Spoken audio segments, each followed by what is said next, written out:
Hello my dear student, मैं छोटू प्रजापति आप सभी का इस वीडियो में स्वागत करता हूं। आज मैं क्लास 10th का त्रिभुज पढ़ाने जा रहा हूं। आज हम लोग समझेंगे कि त्रिभुज होता क्या है और त्रिभुज में खास कुछ पॉइंट हैं, उस पर चर्चा करेंगे। चलते हैं, हम लोग समझने के कोशिश करते हैं। पहला जो चैप्टर का नाम है त्रिभुज, इंग्लिश में बोलते हैं ट्रिएंगल, क्लास 10th का है।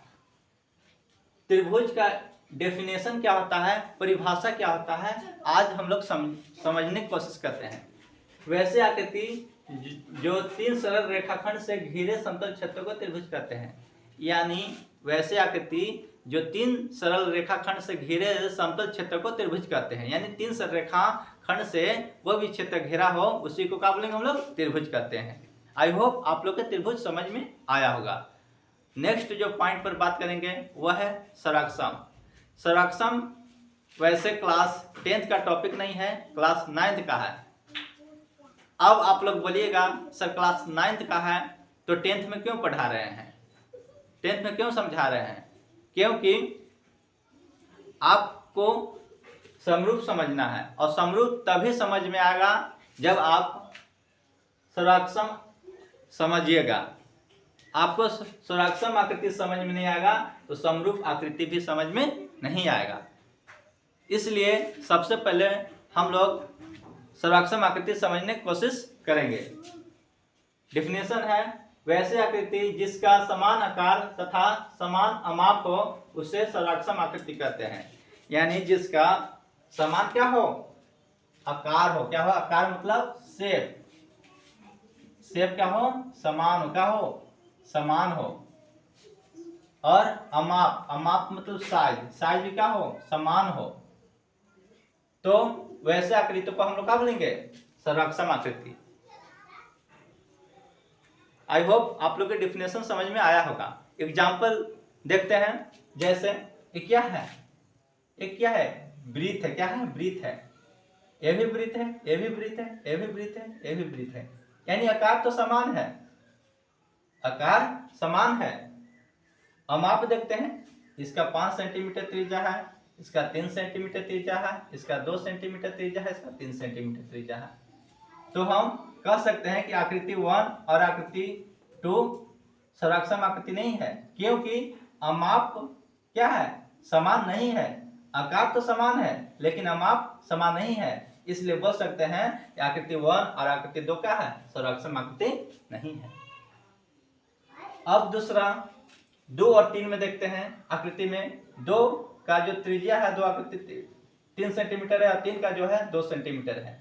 यानी इसका भी आकार तो समान है, बाकी अमाप अलग अलग है। इसका 3 सेंटीमीटर त्रिज्या, इसका 2 सेंटीमीटर त्रिज्या। इसलिए हम लोग कह सकते हैं कि यह आकृति 2 और आकृति 3 क्या है, सर्वाक्षम आकृति नहीं है। और आकृति 2 और आकृति 4 क्या है, एक सर्वाक्षम आकृति है, क्योंकि इसका वृत्त का जो वृत्त है, इस वृत्त का त्रिज्या 3 सेंटीमीटर है और इस वृत्त के भी त्रिज्या क्या है, 3 सेंटीमीटर है। आकृति 2 और आकृति 4 में आकार भी क्या है, समान है और अमाप भी क्या है, समान है। आकार कहने का मतलब शेप क्या है, समान है। यह भी वृत्त है, यह भी वृत्त है और अमाप भी क्या समान है। इसका भी वृत्त की त्रिज्या 3 सेंटीमीटर है, इस वृत्त के भी त्रिज्या 3 सेंटीमीटर है। इसलिए हम लोग कह सकते हैं कि आकृति 2 और 3, आकृति 2 तथा 3 सर्वाक्षम आकृति होगा, आकृति है। आई होप आप लोग के समझ में आया होगा। नेक्स्ट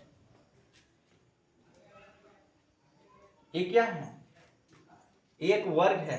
क्या है, वर्ग है। आकार तो समान है, बाकी अमाप क्या अलग अलग है। अमाप क्या है, अलग अलग है।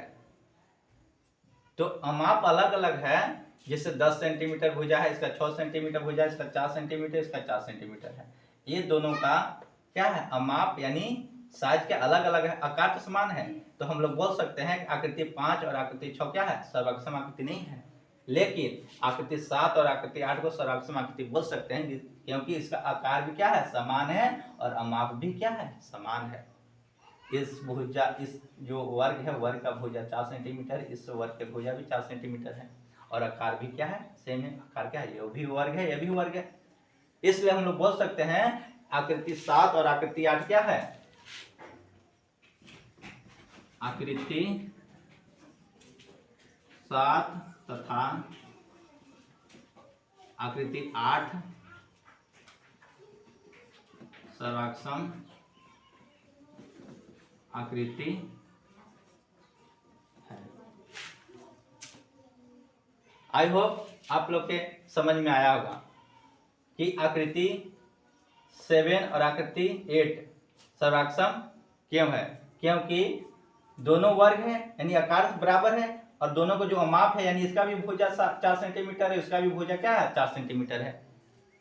इसलिए हम लोग बोल सकते हैं कि आकृति 7 और आकृति 8 क्या है, सर्वाक्षम है। नेक्स्ट, ये भी क्या है, एक राइट एंगल ट्रायंगल, ये भी राइट एंगल ट्रायंगल, ये भी राइट एंगल ट्रायंगल, ये भी राइट एंगल ट्रायंगल, यानी ये भी एक समकोण त्रिभुज है, ये भी समकोण त्रिभुज है, ये भी समकोण त्रिभुज है, ये भी समकोण त्रिभुज है, ये भी समकोण त्रिभुज है। तो हम लोग कह सकते हैं कि आकृति 9, 10, 11, 12 आकार समान है, बाकी अमाप क्या है, अलग अलग है, क्योंकि ये 6 सेंटीमीटर भुजा है, इसका 3 सेंटीमीटर है, इसका 3 सेंटीमीटर, इसका 9 सेंटीमीटर है, यानी भुजा अलग अलग है। तो हम लोग कह सकते हैं कि क्या है, सर्वाक्षम नहीं है आकृति 9 और आकृति 10। अब देखते हैं आकृति 12 और आकृति 10 सर्वाक्षम है, क्योंकि इसका भी भुजा की लंबाई क्या है, 3 सेंटीमीटर, इसका भी भुजा की लंबाई 3 सेंटीमीटर, ये भी 5 सेंटीमीटर, ये भी 5 सेंटीमीटर, ये भी 4 सेंटीमीटर, ये भी 4 सेंटीमीटर, यानी आकार भी बराबर, इसका भी आकार बराबर, और भुजा की लंबाई भी बराबर, यानी अम्मा भी बराबर। तो हम लोग बोल सकते हैं कि आकृति 10 और आकृति 12 क्या है, सर्वाक्षम आकृति है। कि आकृति 10 तथा 12 सर्वाक्षम आकृति है। आई होप आप लोग का सर्वाक्षम आकृति समझ में आया होगा। सर्वाक्षम आकृति उसे कहते हैं जिसका आकार और अमाप दोनों बराबर होगा। वैसी आकृति जिसका आकार और अमाप दोनों बराबर होगा उसी को क्या बोलेंगे, सर्वाक्षम आकृति। जैसे अब बोलिए सर्वाक्षम आकृति है कि नहीं, सर्वाक्षम मार्कर है कि नहीं, तो बोलिए यस सर मार्कर है, सर्वाक्षम है, क्योंकि आकार अमाप दोनों क्या बराबर है। सपोज ये 3 सेंटीमीटर, ये भी 3 सेंटीमीटर है, ये जितना मोटा है अभी वो नहीं मोटा है, ये गोल है तो भी गोल है, यानी बेलन का आकार क्या है। आई होप आप लोग के समझ में आया होगा सर्वाक्षम आकृति किसे कहते हैं। नेक्स्ट पॉइंट पर बात करते हैं जिसका नाम है समरूप। यदि आप लोग के सर्वाक्षम आकृति समझ में आया होगा तो समरूप भी 100% समझ में आएगा। तो समरूप के डेफिनेशन देखते हैं कि डेफिनेशन होता क्या है।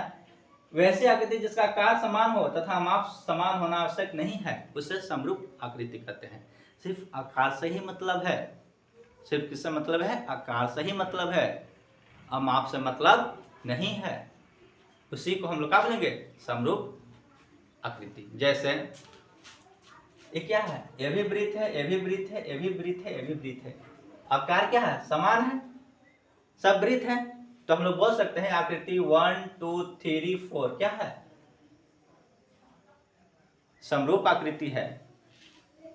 उसी प्रकार आकृति 5, आकृति 6, आकृति 7, आकृति 8 ये सब क्या है, वर्ग है, यानी आकार समान है, माप से मतलब नहीं है, तो माप मत देखिए, सिर्फ आकार देखिए ना, आकार ये भी वर्ग है, ये भी वर्ग है, ये भी वर्ग है, ये भी वर्ग है, तो आकार क्या है, समान है। इसलिए हम लोग बोल सकते हैं कि आकृति 5, आकृति 6, आकृति 7, आकृति 8 क्या है, समरूप है, क्योंकि आकार क्या है, बराबर है।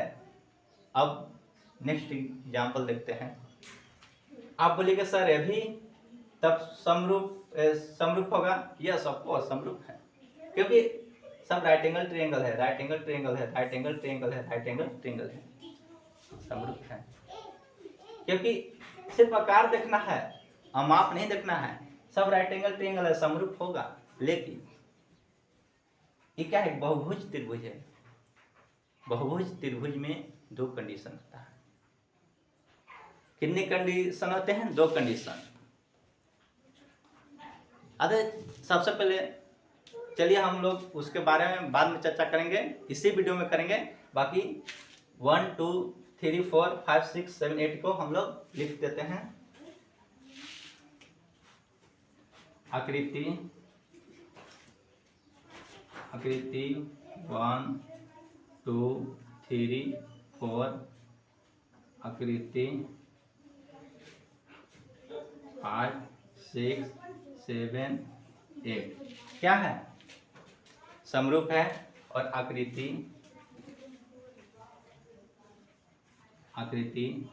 9 10 11 12 सब क्या है? समरूप है। क्या है?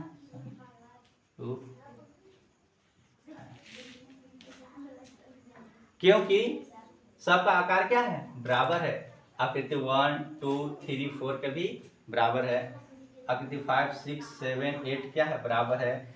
आकृति 9 10 11 12 भी क्या है? बराबर है। यानी ई 1 से लेकर 4 तक सर्कल है, इसलिए समरूप हो गया। 5 से लेकर 8 तक क्या है? वर्ग है, इसलिए समरूप हो गया। और 9 से लेकर 12 क्या है? बराबर है, इसलिए समरूप हो गया। बट लेकिन बहुभुज में दो कंडीशन होता है।